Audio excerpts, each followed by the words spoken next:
abordaremos situaciones de la geopolítica internacional para que miremos qué es lo que está pasando fuera de nuestro país, especialmente con las potencias del mundo como China y Estados Unidos.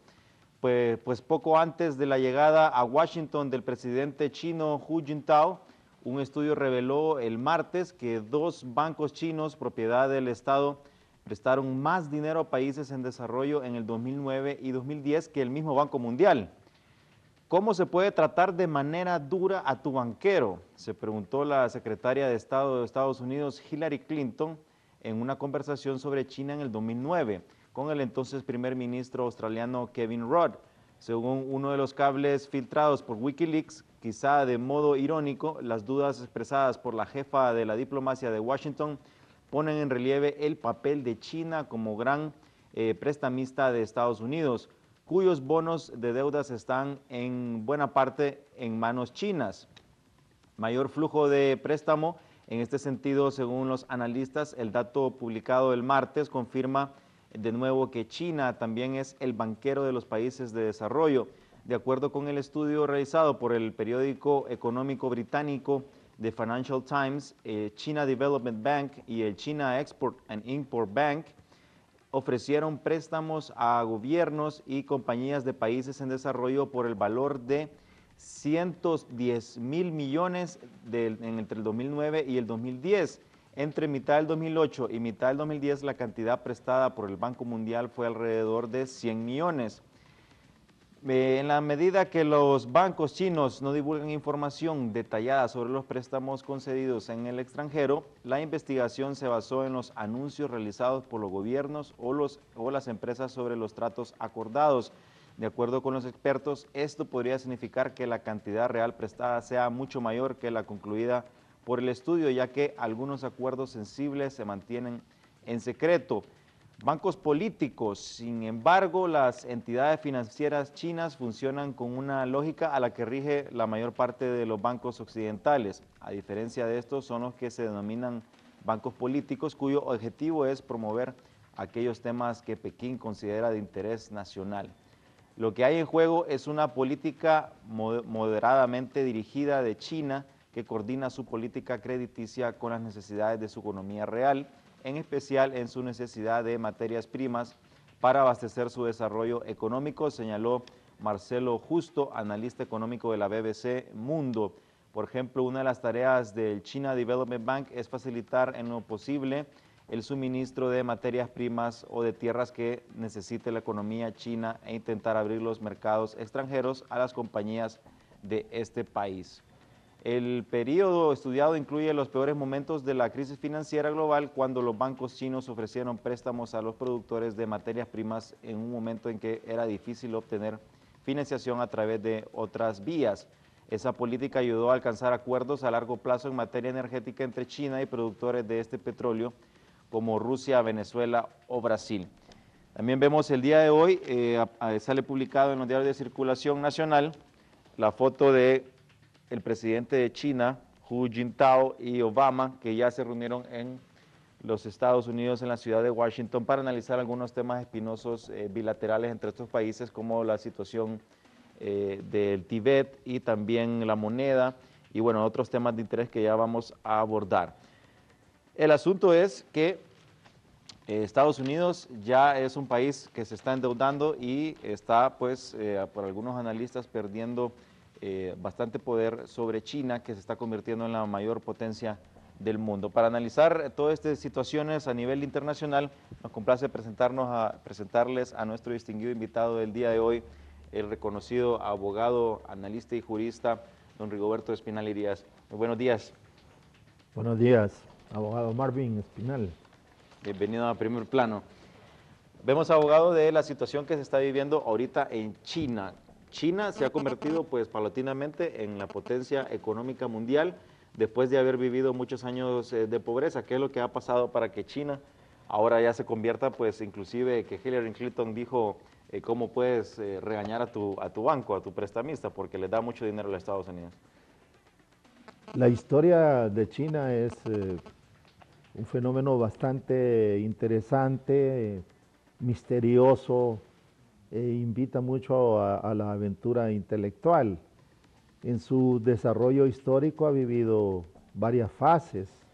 Es una nación milenaria que en un momento dado está formado por terratenientes, campesinos, y temen a sus enemigos del exterior, de esas otras tribus que vivían en la Siberia, en Mongolia, y por eso China trató de encerrarse en su propia muralla, pero esa muralla no fue suficiente para evitar la invasión de otras etnias, precisamente porque los señores de la guerra encargados de defender esa zona fronteriza no fueron leales con el imperio chino, y mediante sobornos y algunas escaramuzas y sobre todo la traición a su propio imperio permitieron la entrada de otras tribus, y así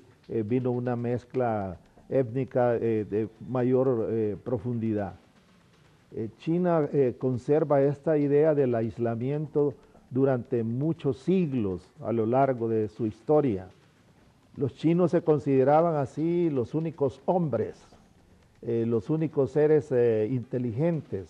Desarrollan un pensamiento filosófico, una burocracia, tienen una concepción de la educación, de la organización del Estado como que si fuera una familia.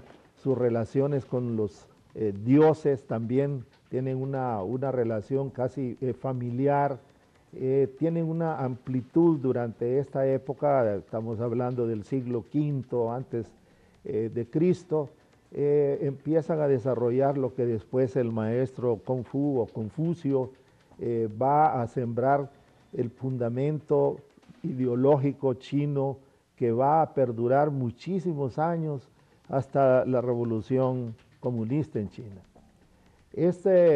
Precisamente a través del tiempo surge otras ideas, otros pensamientos, como el pensamiento que da origen a la filosofía del Zen, que es totalmente distinta a las ideas de Confucio. Confucio era orden, sistema, permanencia, conservador, ama el arte casi estático, sin movimiento. En cambio, viene un nuevo pensamiento a través de los filósofos del Zen, que apoya la dinámica, la existencia de fuerzas contrarias que pueden unirse y crear una unidad que es el Dao, el Yin, el Yang, lo femenino, lo masculino, el fuego, el agua, los contrarios que se unifican e integran el ser. Pero el pensamiento de Confucio es el pensamiento oficial, hasta que Mao Zedong surge como una figura nueva, con un pensamiento nuevo. Mao tiene varias fases en su desarrollo político. Una fase juvenil, en donde acepta los principios básicos de Confucio, cree en la educación, cree en las relaciones armónicas de las distintas clases sociales, piensa que teniendo relaciones de amistad, de comprensión, el mundo puede cambiar. Sin embargo, la corrupción es creciente en China, el abuso, el poder de la muerte que tienen los jefes de algunas familias poderosas que son como clanes, y entonces Mao cambió su idea. Pensó que había que destruir lo que era malo, y bajo su mando empieza un movimiento revolucionario en China que lo conduce a exterminar centenares de miles de chinos que eran terratenientes, que eran comerciantes, que eran banqueros, que eran hombres que pensaban de que había una propiedad que defender. Mao extermina esas clases. Mao cambia todo esto. Y cuando se triunfa, porque al mismo tiempo hay una invasión japonesa, esto es harto interesante porque al tener un invasor japonés en esos años 30, se forma una alianza nacional, el Kuomintang, donde está Chiang Kai-shek, casado con la hija de Sun Yang. El doctor Sun genera la filosofía nacionalista china. Pero Mao va a tomar un rumbo totalmente distinto a esta idea y empieza a conocer a Marx a fondo. Mao era un lector infatigable y leyó todas las obras de Marx y por eso él piensa que el marxismo es la solución a todos los problemas que tenía China, de pobreza, de falta de desarrollo, las grandes hambrunas, no tenían producción, desde luego habían terminado con los terratenientes, habían acabado con el mundo agrario, están muy mal. Rusia, que acaba de tener una revolución triunfante y tiene una especie de padrinazgo sobre China. El Partido Comunista de la Unión Soviética fortalece al partido chino durante mucho tiempo. Pero Mao mira una especie de retardo en los cambios, porque nosotros sabemos que según el marxismo, el desarrollo de los pueblos tiene que ir por fases, por pasos. Primero usted tiene que desarrollar el capitalismo. En base a un capitalismo súper desarrollado, usted puede construir un socialismo. Y ese socialismo que consiste en que los hombres que producen, los trabajadores, los campesinos, son los dueños de la tierra, son los dueños de los medios de producción, tienen que tener una dictadura sobre los demás clases sociales.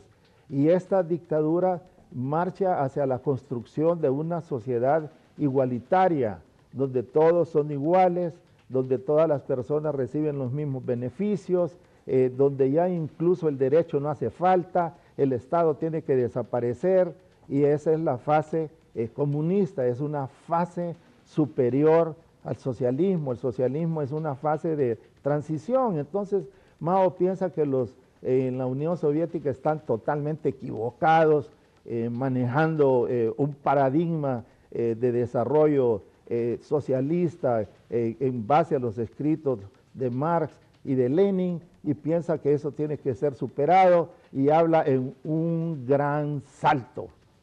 Esa es la idea básica de los maoístas, dar un gran salto, pasar de un feudalismo semicapitalista a un sistema comunista.